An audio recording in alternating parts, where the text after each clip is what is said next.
Okay, and we should all see a little red flashing light in the top left hand of our Zoom windows, and that indicates that we are recording. And with that little bit of housekeeping out of the way, let me hand the floor over to the BELLOWS Zero group number 2. Good morning. We are Team 2, and we are presenting our 3D bioprinter, BELLOWS Zero. I'm Alice Hafner. I'm McKenna Lehman. I'm Nina Jones. I'm John Bryan. And I'm Mallory Spofford. And I'm Sylvia Pardo.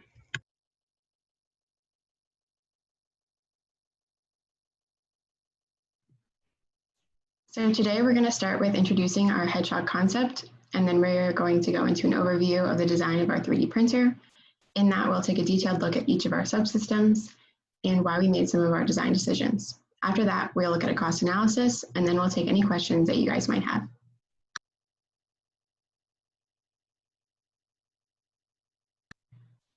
To start, we came up with our HEDGEHOG concept at the beginning of the design process to decide how our design was going to stand out and be unique, like a hedgehog, compared to other designs.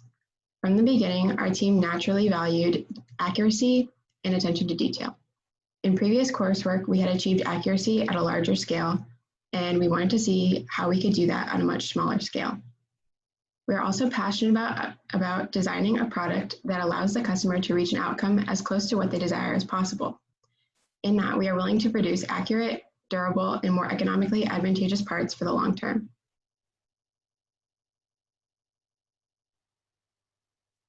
An overview of our product, BELLOWS Zero. It's a 3D bioprinter for biological materials. Our customer specifically is looking to 3D print cancer cells of various sizes and types. The printhead movement and cell delivery subsystem mount directly onto the microscope within a 100 millimeter cube. Movement of the printhead is controlled by the expansion or contraction of 3 fluid-filled nylon bellows. Motors, gears, controller, and power supply are all mounted to the wall, away from the microscope and off the lab table. This helps minimize the vibration of the microscope, printhead, and well plate, which contributes to our goal of accuracy. Also contributing to our goal of accuracy are the DC motors that we chose, which move in increments of 0.007 degrees per step.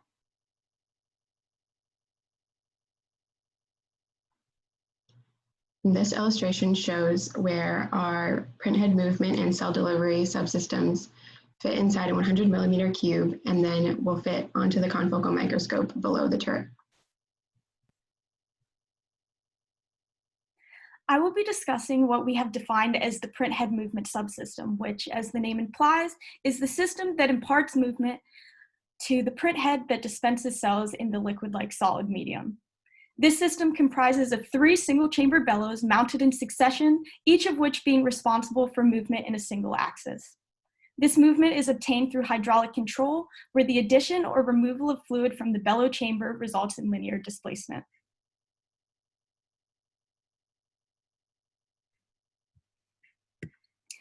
The bellows themselves were modeled as 2 merged spherical caps, and moreover, they were treated as thin-walled pressure vessels, which provided a means to guide analyses, specifically with respect to the selection of material and geometry. Roark's formulas for stress and strain provided the formula seen here, which is used to analyze deformation in a spherical cap with uniform internal pressure and tangential edge support. At first glance, this seems to provide a mathematical model that can be directly used to analyze the system. However, this is not the case, as the merging of 2 caps does not result in tangential edge support. Nonetheless, this formula guided design as the trend between geometric and material properties remained true.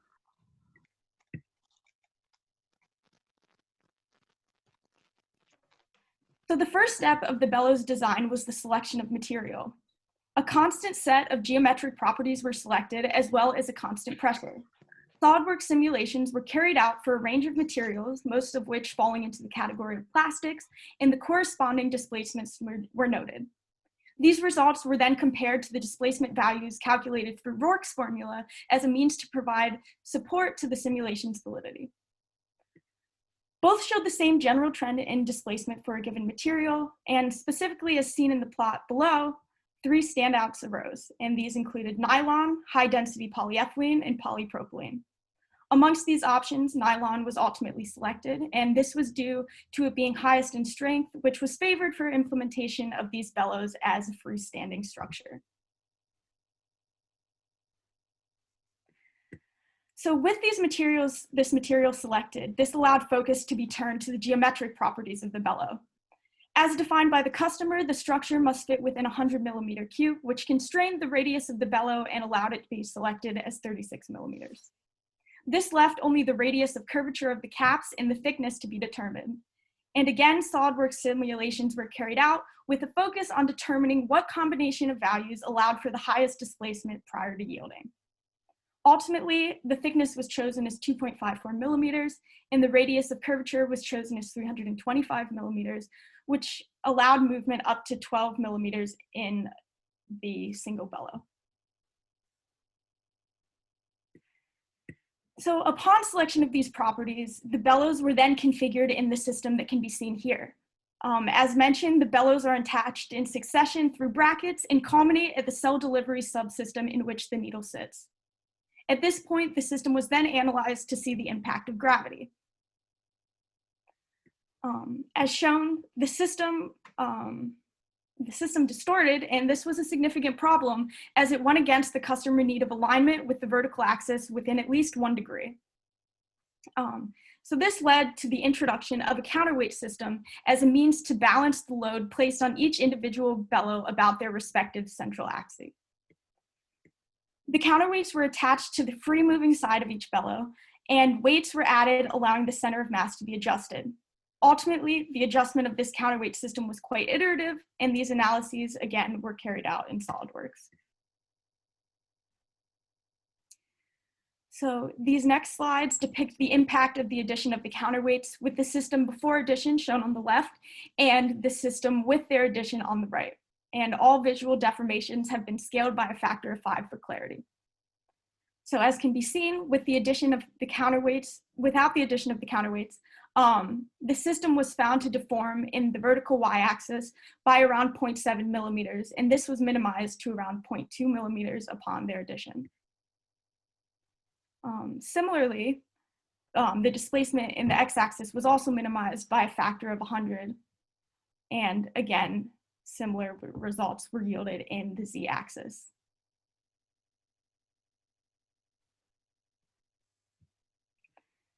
So finally, the system was analyzed to see the response in its pressurized state to determine the extent of the print head motion that can be transmitted prior to yielding, and this was found to be between 10 to 11 millimeters in each axis. And the videos below showed their stress states upon expansion. The hydraulic fluid was selected for the system mainly because of its low thermal expansion coefficient and because it has no reactivity with the chosen nylon. Other important factors include the mineral oil's density, price, and viscosity. The mineral oil also has a lubricative property, which decreases friction within the system.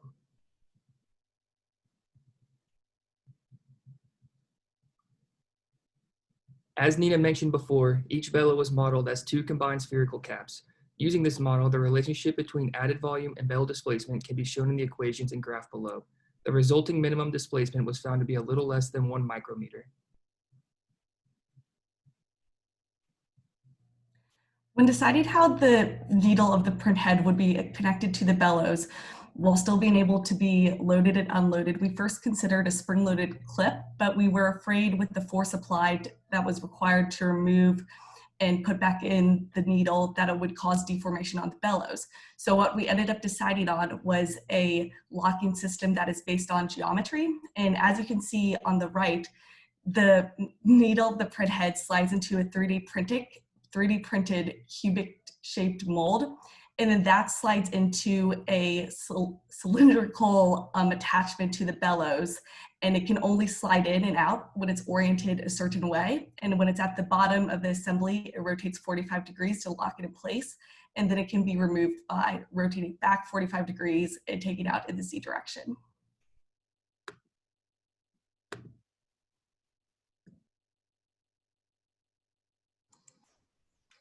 In order to achieve our group's goal of the most accurate 3D bioprinter, we knew that selecting the correct motor would be crucial, so we picked a position-controlled DC motor with a sensor and encoder.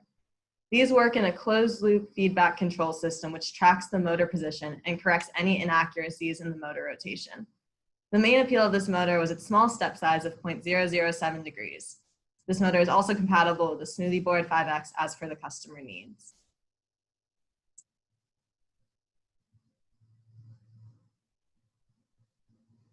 The motor is attached to a rack and pinion mechanism to translate the rotational steps into linear motion of the syringe piston. With our current syringe and gear selection, a single step of the motor creates a linear displacement of less than 1 micrometer. By modeling the syringe volume as a cylinder, the displaced volume per motor step was calculated to be 0.0136 microliters. Based off of the customer need for relevant print sizes, our group determines that the maximum volumetric flow rate for the print head should not exceed 160 microliters per second. With this in mind, the maximum motor speed should not exceed 11,764 steps per second.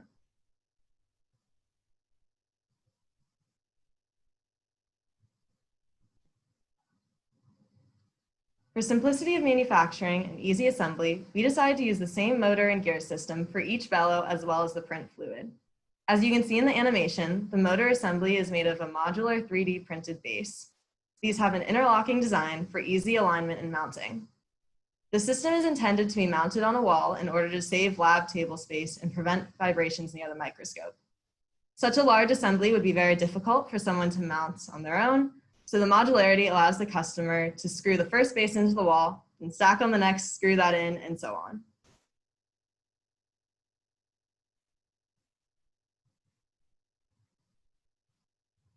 Another goal with the subsystem was to use disposable syringes so that the customer can easily dispose of the mechanism in order to keep it sanitary. As you can see in the photo, the syringe is locked into place by 2 main retention mechanisms. The barrel flange is held in place with a spring-loaded hinge, and the plunger flange is attached to the rack gear and is retained with a small tab. By using lure lock connectors, medical tubing, and disposable syringes, everything that the print fluid contacts is easily removable and can be disposed of. The medical tubing also allows for motor assembly to be mounted at any distance away from the microscope.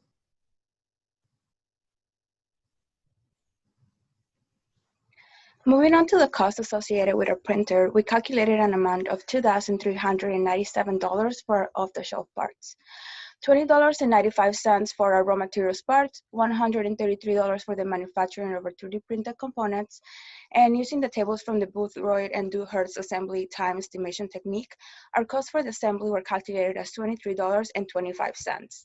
As a result, the cost for our 3D printer below zero is $2,579. Moving on to the next slide. A key component of our proposed design is to have the bellows along with the mounting and delivery system 3D printed as a single unit. And that's in order to reduce the complex assembling of the 3D printer as well as reduce the costs associated with that. As mentioned previously, our intent is to 3D print this unit using nylon as our material. And since our bellows are hollow and a number of features require angles steeper than 45-degree angles, support material is necessary. In investigating a support material, a key property that we were looking for was a material with a melting point lower than that of nylon. That way, that support material could be melted and drained out of the bellows post-production. However, we encountered a far superior technique using PVA, polyvinyl alcohol, which we chose as our support material. PVA is a water-soluble polymer with excellent film formation and abundant power, and it has been used multiple times with nylon according to our research. So instead of melting out and draining out the supporting material, we simply need to submerge the 3D printed structure post-production and use water to remove it. According to a quote from the 3D printer manufacturer GEOMETRY, the cost for 3D printing, including raw materials and manufacturing costs, is going to be about $140, which is only 5.4% of our total cost for the 3D printer. The cost of the raw materials for 3D printer, as we can see in the slide, are going to be $6.76, accounting both for the nylon and the PVA filaments. Moving on to the next slide. We can see some key points regarding our design that we think the next class, EML 4502, can explore and be challenged by. First of all, the 3D printer of nylon bellows system as a whole unit is going to be a challenging thing for the students to explore. However, as I mentioned before, this choice has great advantages regarding assembling and costs. For instance, Slice Engineering, a company part of the UF Innovative Club, has created a 3D printer head compatible with the Prusa i3 printer that we have on campus. This 3D printer head has been designed especially for the 3D printing of nylon. And additionally, a partnership with a company part of our institution could eliminate the manufacturing costs for a customer, meaning that the printing of nylon bellows will cost less than 1% of the total printer's price. We also believe the bellows system provides high appeal for future stages of prototyping. Although the bellow design we currently propose meets the needs of the customer, geometric and material properties can without doubt be further optimized to improve system functionality. This system will allow students to explore bellows as a means to provide accurate displacement, an approach never seen before in this context that we strongly believe shows promise. Our design was also very customized so that the customer could change things like the syringe size, the motor, the needle gauge, and medical tubing, all based off of the current requirements. One of the major expenses of our project was the motor with the encoder. So selecting a motor that is more oriented towards meeting the absolute bare minimum needs rather than the most accurate needs could also be adjusted in future. Because of the current customer needs, the biggest drawback in terms of bellow accuracy is the 30 milliliter syringe. This syringe affects the minimum volume displacement because of the large inner diameter. If a customer required a more accurate system, a smaller syringe with a smaller inner diameter could be used, resulting in an accuracy on the nanometer scale.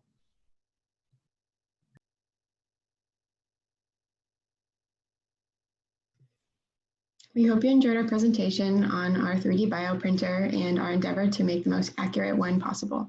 We want to thank you so much for coming today to hear about our design. We really appreciate it. And we'd be happy to answer any questions that you might have about our 3D printer.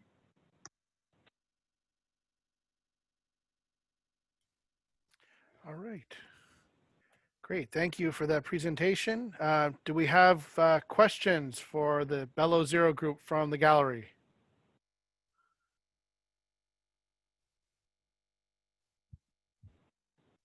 Yeah, hi, this is Tom from Northrop Grumman. It's a creative system for motion control. I'm wondering what you're doing to control your positioning accuracy. It seems like it's not particularly rigid, and I wonder, you know, from just a repeatability perspective, you know, flexibility in all the various tubing and bellows themselves. How much does that come into play with the overall positioning accuracy? Yeah, so rigidity was definitely a big issue in the system, as you said. And we at first looked into that counterweight system that we thought would provide a means to help with that, keeping it aligned. But ultimately, I think that the future steps with this project are going to come with optimizing these properties of the bellows themselves. So specifically, we wanted to run this system at a lower pressure. And so that in turn came with a much smaller lower wall thickness of the bellows themselves. And if we greatly increase this pressure in the system and also in turn greatly increase the thickness of the bellows themselves, we could also achieve the same level of displacement.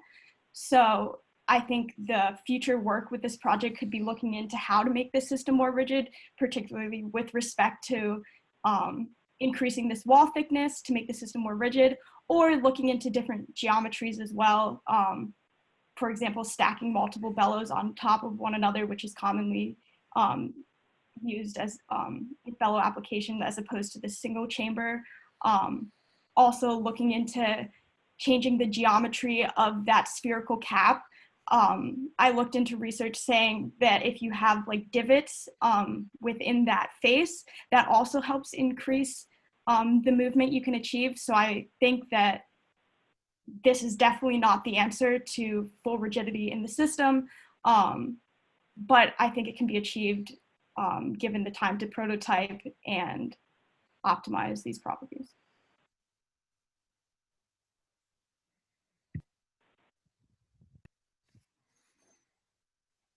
What do you guys anticipate the standard life to be of one of those bellows? Yes, that was also, I think another big drawback of this is that at the maximum displacement of the bellow, that's running very close to that yield point, which will not do well for the lifetime for the bellow itself. And hopefully that can be countered by not always running the system at that maximum 12 millimeters of displacement, rather running it at where we believe we draw so much more strength in those micro movements. So no, we did not look into specifically those calculations, but we hope that we can run the system like far enough away from the yield point where that can be accounted for, as well as the fact that we are 3D printing this. So we're hoping that that will allow it to be cheaply remanufactured if necessary. So did you guys say that the bellows themselves are being 3D printed? Yes. Yeah. So kind of going on that life, that overall lifetime, do you know what the knockdown is on your yield point for a 3D printed material versus a as molded material? No. Yeah, that was something that we thought about as an issue, and I think ultimately the goal would be very. We thought it made it appealing to make this system as a 3D printed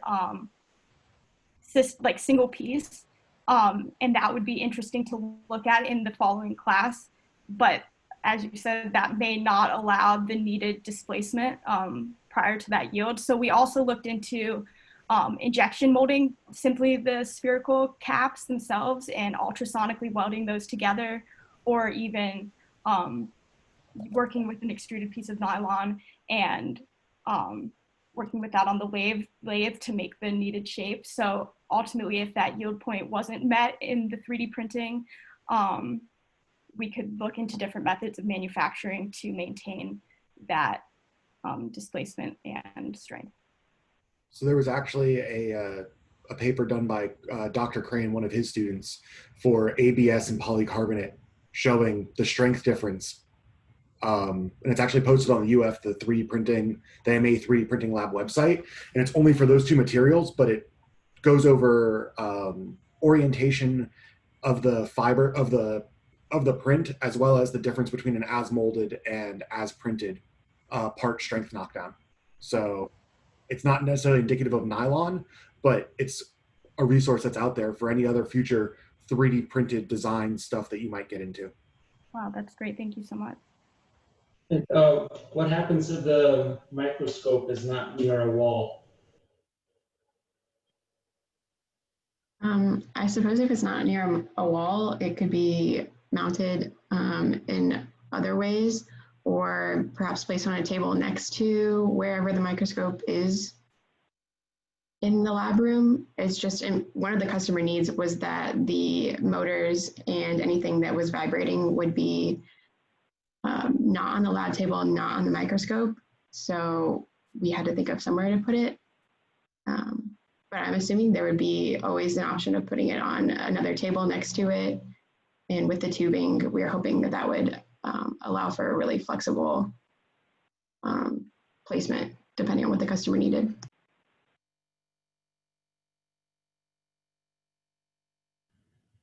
So if you placed it on the table, would you still screw it on, or would you have some rubber feet or any other type of attachments?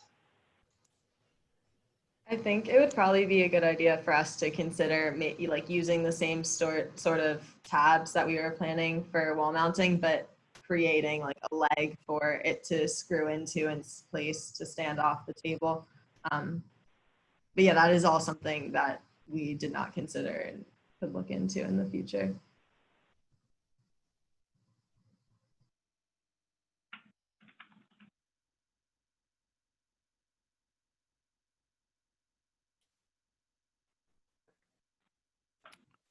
Okay, any more questions from our folks in the gallery?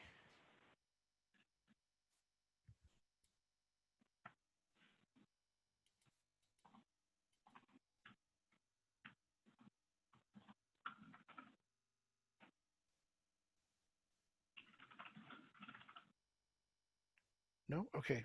Seeing no questions, I think we can wrap it up there. So let me stop recording.